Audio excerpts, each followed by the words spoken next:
Saranac Lake's Winter Carnival parade is one of the North Country's biggest and most delightful events, and it's intentionally apolitical.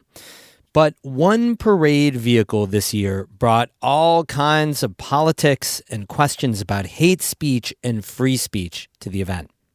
The controversy over a monster truck and the Confederate flag. That's today's story of the day. Support for Story of the Day comes from Claxton Hepburn Medical Center, dedicated to providing patient care and regional services to the people of St. Lawrence County. claxtonhepburn.org. Hey, I'm David Sommerstein. It's Thursday, February 15th. First up, more details are emerging about how police in Plattsburgh foiled a potential mass shooting at the hospital Tuesday. As Kara Chapman reports, it all came down to quick actions by a family member and law enforcement. According to court documents, 52-year-old Robert Thibodeau of Plattsburgh called his older brother at about 8:30 a.m. Tuesday. His brother told police that Thibodeau sounded upset and had been fired from Champlain Valley Physicians Hospital that morning. The brother said during one of their calls, Thibodeau threatened upper management at CVPH. The brother said it also sounded on the phone like he was loading a gun. The brother said he drove to Thibodeau's Plattsburgh home and used his truck to block Thibodeau's Ford F-150. He said Thibodeau was able to get around him, which is when he saw the barrel of a gun and called 911. Plattsburgh Police Chief Peter Mitchell commended Thibodeau's brother for making the call. He's sort of the hero in all this, so the community should be thankful to him, without a doubt. Thibodeau's home is less than 10 minutes from CVPH. His brother gave state police dispatchers a description of Thibodeau's truck, which went out to local agencies. 2 Plattsburgh police officers spotted Thibodeau turning onto Prospect Avenue toward the hospital and started tailing him. Officers say he ignored their emergency lights, but stopped at a red light. Police ordered Thibodeau to get out of his truck. He allegedly refused, and officers say they opened both of Thibodeau's front doors at the same time. Police say Thibodeau reached for his gun, a loaded 12-gauge semi-automatic shotgun, and they removed both the firearm and him from the truck. They say they also found 2 10-round magazines and extra ammunition in the truck. Thibodeau was charged with second-degree criminal possession of a loaded firearm, a felony. Officers took Thibodeau into custody just blocks away from the hospital. Mitchell credits officers' training and the relationships between Plattsburgh police and other agencies for helping to prevent a tragic outcome at CVPH. The North Country really is what you think it is. Everybody's here to help each other and to make it a safe place, for sure. I can't say enough to the other agencies that were there to help. CVPH didn't go into lockdown Tuesday morning. President Michelle LeBeau has said that's because they learned about the alleged threat as police were arresting Thibodeau. She said CVPH had a phone system failure that made communicating with Plattsburgh police difficult. Mitchell says his officers still work to block off the hospital's other entrances, and one went there to notify the emergency department. We'll certainly sit down and have a planning discussion and what happened and what didn't happen, things that didn't go as smooth, to try to correct those issues if they come up again. Thibodeau's brother told police that he knew his brother had more guns and that the two of them do long-range shooting as a hobby. Police executed search warrants of Thibodeau's home and vehicle. Mitchell didn't say what they found, only that numerous weapons were recovered. It's still an active investigation and could potentially be some more charges coming forward.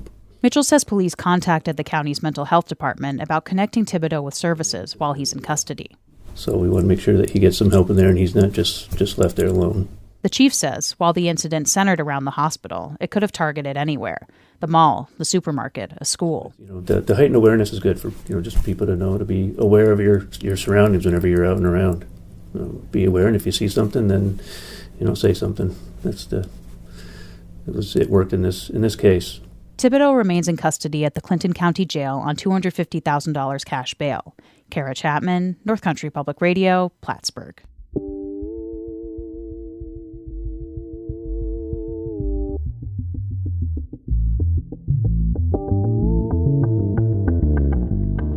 So last Saturday, among all the floats at the Saranac Lake Winter Carnival parade, a local business owner drove his truck with a big Confederate flag on it.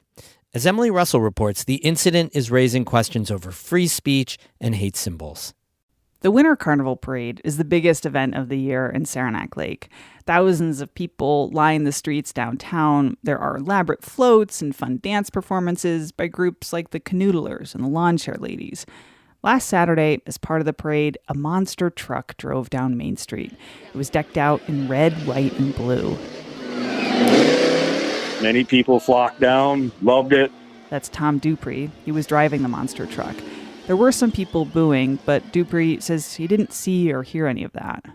Kids happy, grown-ups laughing. Everyone was good. There was nothing ever brought up about this hood.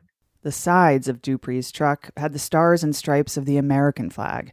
But on the hood, those stars and stripes formed the Confederate flag, a flag originally used by the rebels who fought to preserve slavery during the Civil War. Today, the Confederate flag is widely seen as a hate symbol. But Dupree doesn't think of it that way. Everything's got a different meaning. None of us were there at the time, and who made it hate? That's the biggest thing. Who did it and why? And why did it become a symbol of? A symbol of hate, of oppression, of racism. Tiffany Ray Fisher, who leads the Adirondack Diversity Initiative, says the Confederate flag is not a nuanced symbol. It started as the battle flag for Virginia when Virginia was fighting for slaves to stay slaves. After the parade, Ray Fisher says the Adirondack Diversity Initiative was flooded with emails and Facebook comments, people saying the Confederate flag does not reflect the values of Saranac Lake. Ray Fisher says it's an especially frustrating time to see the flag being paraded so publicly. To have this come up during Black History Month really is particularly come on. There just has to be more thought around our actions. There has to be more accountability. The Winter Carnival parade is widely seen as apolitical. The parade guidelines say organizers reserve the right to refuse entries they consider inappropriate or offensive.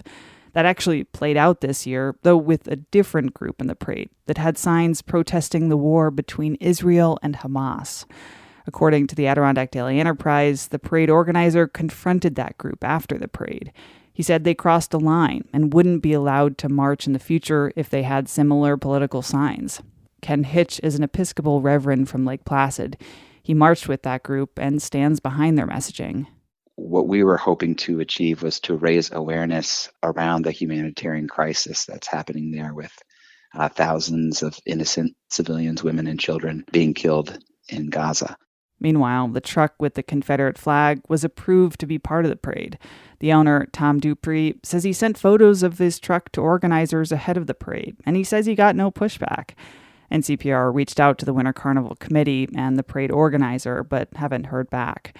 Dupree says he plans to remove the Confederate flag from his truck. That hood is going to be no longer.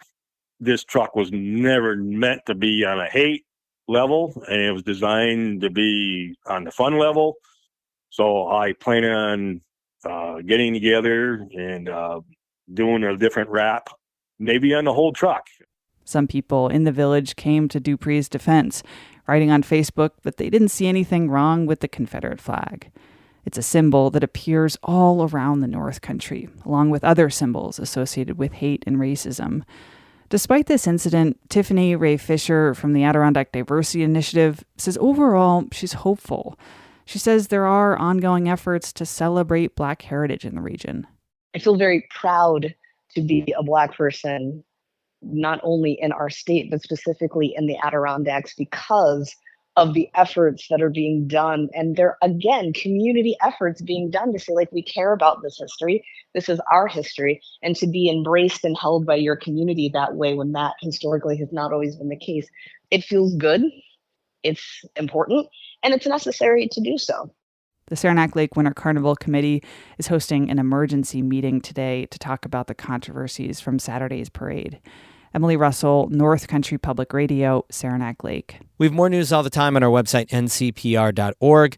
Music today by Christopher Watts of Canton and Evan Veenstra of Gananoque, Ontario. I'm David Sommerstein, North Country Public Radio.